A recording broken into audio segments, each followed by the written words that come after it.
Você já quis saber até quando haverá injustiça, dor, sofrimento? Essa pergunta não é nova. Ela foi feita há milhares de anos. E hoje você vai descobrir a resposta. Eu sou Gladson Souza e começa agora o Bíblia em Foco.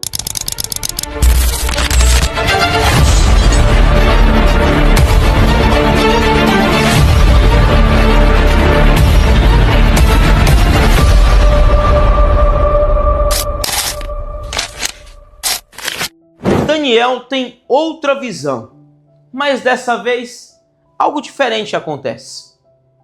Não apenas símbolos estranhos, agora Deus começa a explicar com mais detalhes, ampliando o capítulo 2 de Daniel e ampliando o capítulo 7 de Daniel.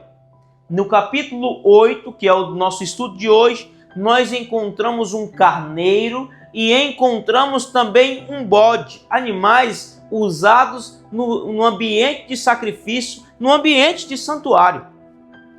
Conflitos aqui encontra no capítulo 8, poder, quedas, e no meio disso tudo, uma pergunta ecoa no céu. Então já pegue a sua Bíblia, abra também o seu guia de estudo, abra a sua Bíblia e participe com a gente. Responda aí nos comentários se você está conosco pelo YouTube. Vamos juntos, para que pela bondade de Deus, desse capítulo já seja mais uma das bondades dele falando ao nosso coração. Mas antes, eu quero orar com você para que a bondade de Deus se manifeste nesse instante. Maravilhoso Deus, queremos te pedir nesse instante que os nossos corações estejam abertos, que nós possamos estar suscetíveis à tua voz e que ao ouvirmos a tua voz carinhosamente falar aos nossos corações, nós sintamos a tua presença aqui através desse vídeo com meu amigo, com minha amiga que está ouvindo lá do outro lado da tela e que pela bondade do Senhor, o Senhor fale a nós. Rogamos em nome de Jesus. Amém.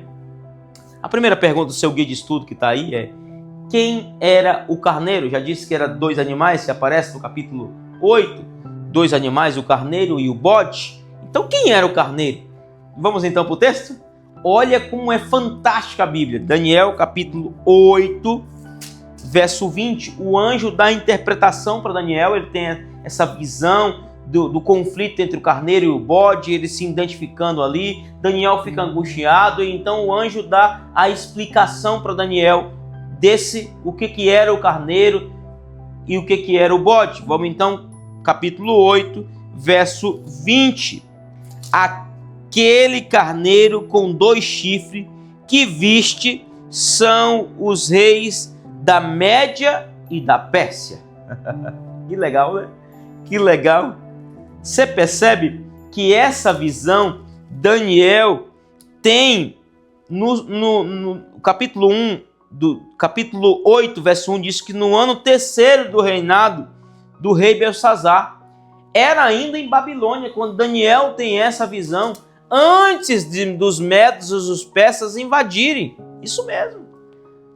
Você percebe que Daniel ele não está em ordem cronológica. Quando nós estudamos o capítulo 5, Daniel não tinha tido ainda a visão do capítulo 8.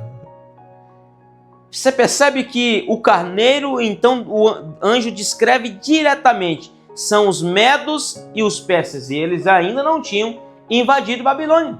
Deus não deixa dúvida. Quando Deus explica, não há confusão. Já estava ficando tudo claro para Daniel. Na visão do capítulo 8, nós também encontramos um bode. E o que era? Quem era o bode? Capítulo 8, verso 21, diz assim: mas o bode peludo é o rei da Grécia. O chifre grande entre os olhos é o primeiro rei. Olha aqui. Que legal, né? Que legal. Percebemos que o texto diz claro, já está muito direto. Quem era o bode? A Grécia. E o grande chifre, quem era? O seu reino. Quem foi o primeiro rei da Grécia que com o seu poder e com a sua velocidade, com a sua inteligência, destruiu os medos e os persas e conseguiu ter um poder mundial? Você conhece a história? Alexandre o Grande.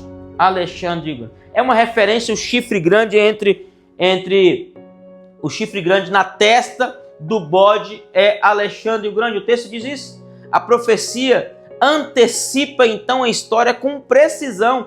E ainda no reino de Babilônia, ainda quando Daniel estava em Babilônia, Deus já revela os reinos que viriam.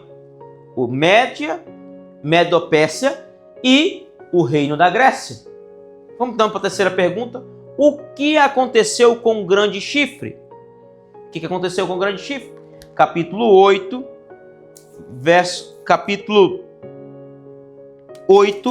verso 8, diz assim: o bode se engrandeceu sobremaneira, e na sua força quebrou-se o grande chifre, e em seu lugar saíram 4 chifres notáveis para os 4 ventos do céu. Olha que interessante. Quando a gente vai averiguar a história, você percebe que no verso anterior diz que o chifre que tinha era o rei, e em seu lugar surgiram outros 4 chifres. Nota comigo que esse chifre que aconteceu com ele, que ele foi quebrado. Alexandre o Grande morreu, e após a queda desse líder, após a morte de Alexandre o Grande, o reino então foi dividido. E nasceu então 4 reinos. Grécia então é dividida. Deus revela isso tudo antes. E hoje nós confirmamos na história. Foi dividida e nasceu então o reino da Macedônia, os Ptolomeus, que é o que hoje nós consideramos o Egito, os Seleucitas, que é a Ásia, os Pérgamos, que é a Ásia Menor, que surgiram da Grécia. E Deus já havia profetizado que quando o rei quebrasse, quando Alexandre morresse, nasceria mais 4 chifres, que foi a divisão da Grécia.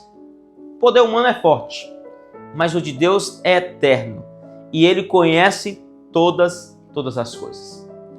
Então nós encontramos aqui o surgimento do chifre pequeno, que está lá em Daniel 8, verso 9. Aparece então o chifre pequeno, aparece o bode, e esse chifre pequeno, ele surge aqui posterior a esses 4 chifres,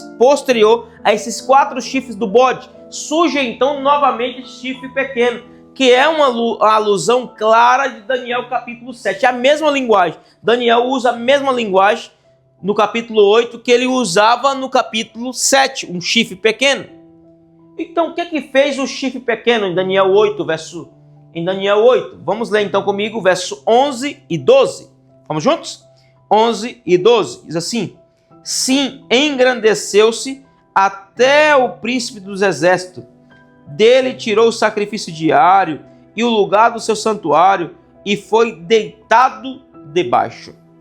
Você percebe que está aqui uma linguagem muito clara de santuário, sacrifício diário, né? Mas notório é que o que foi que o chifre pequeno, o que fez o chifre pequeno? Ele se exaltou, ele atacou o santuário, e o verso 12 diz mais: o exército lhe foi entregue como sacrifício diário por causa das suas transgressões, e deitou por terra a verdade.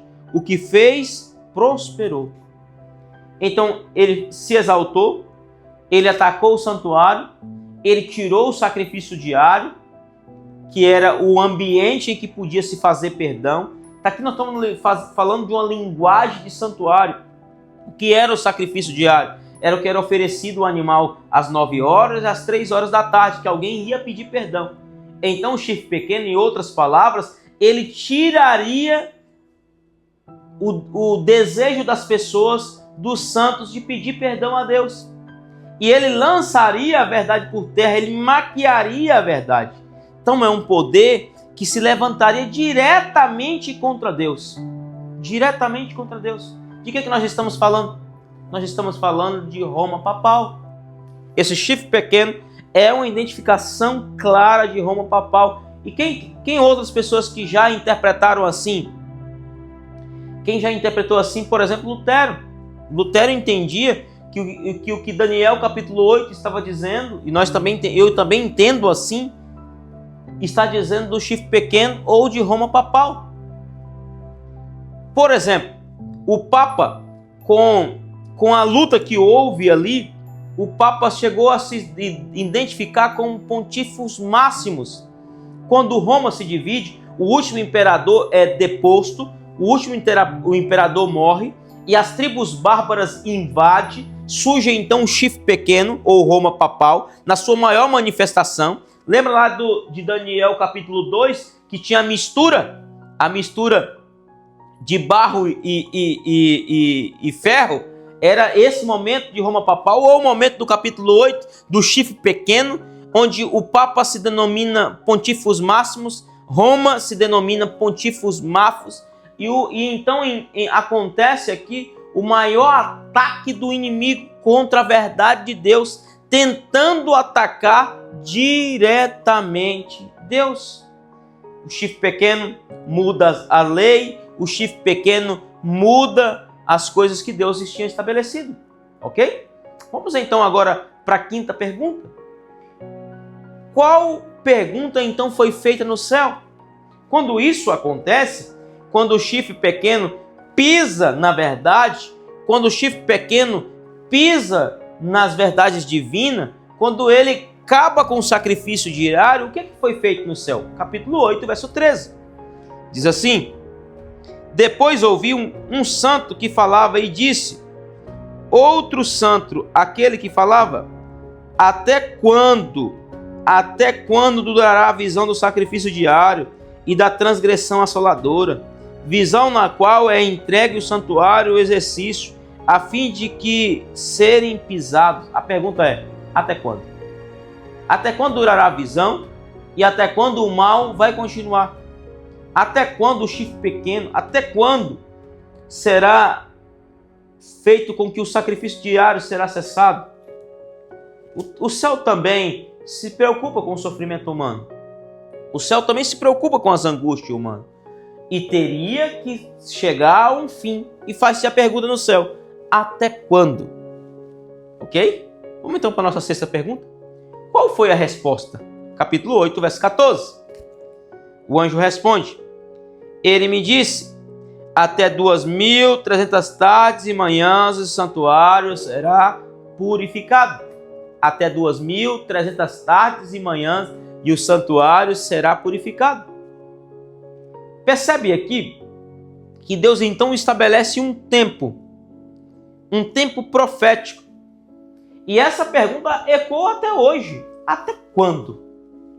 Até quando dor? Até quando injustiça? Até quando sofrimento? E Deus responde: tem um limite, tem um tempo. O mal não é eterno. O mal tem que acabar. E hoje você precisa entender uma coisa: Deus não perdeu o controle da história. Ele está conduzindo a história. É Ele quem te salva e é Ele quem te prepara também. É Ele que está te dando oportunidades. Você nota nesse instante que Deus ele está cuidando da história. E nós entendemos que agora aqui tem um tempo profético. Tempo profético esse, 2.300 tardes e manhãs, que algo aconteceria posterior a esse tempo profético. Eu posso te adiantar um pouco do estudo, o próximo estudo, o 9º estudo, é que nós estamos vivendo a conclusão, posterior à conclusão desse tempo profético. Eu vou te explicar mais no próximo estudo. E nota que Deus está no controle. Ele já identificou os reinos que surgiriam, ele identificou que surgiriam os Medos e os Persas, ele identificou que surgiria a Grécia, ele identificou que surgiria um chifre pequeno que dominaria e que jogaria a verdade por terra. E depois desse chifre pequeno, depois das 2.300 tardes e manhã, Jesus voltaria. Eu quero te orar por você nesse instante. Você deve estar apreensivo, compreendendo tudo isso, entendendo tudo isso da profecia. É fato que estamos no tempo do fim. E eu quero clamar pela sua vida, pedindo para que Deus clareie tudo na sua mente e que os estudos agora sequenciais fiquem cada vez mais claro para você que nós estamos vivendo no fim dessa história e que nós precisamos cada vez mais nos posicionar ao lado de Jesus. Eu sei que você deseja se posicionar ao lado dele. E é por isso que eu quero orar por você, ok? Você pode fechar seus olhos nesse instante, eu quero orar por ti. Oremos. Soberano Deus, nós queremos, ó Deus, compreender mais a profecia. Cada vez mais o livro de Daniel vai ampliando para a gente. Já tínhamos compreendido algo no capítulo 2, agora algo um pouco mais no capítulo 7. E agora a nossa cabeça está cheia de alegria porque compreendemos mais informações ainda no capítulo 8.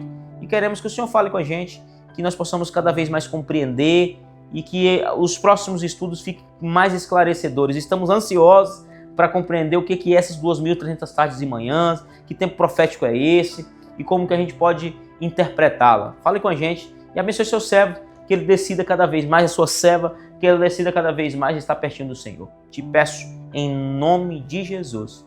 Amém.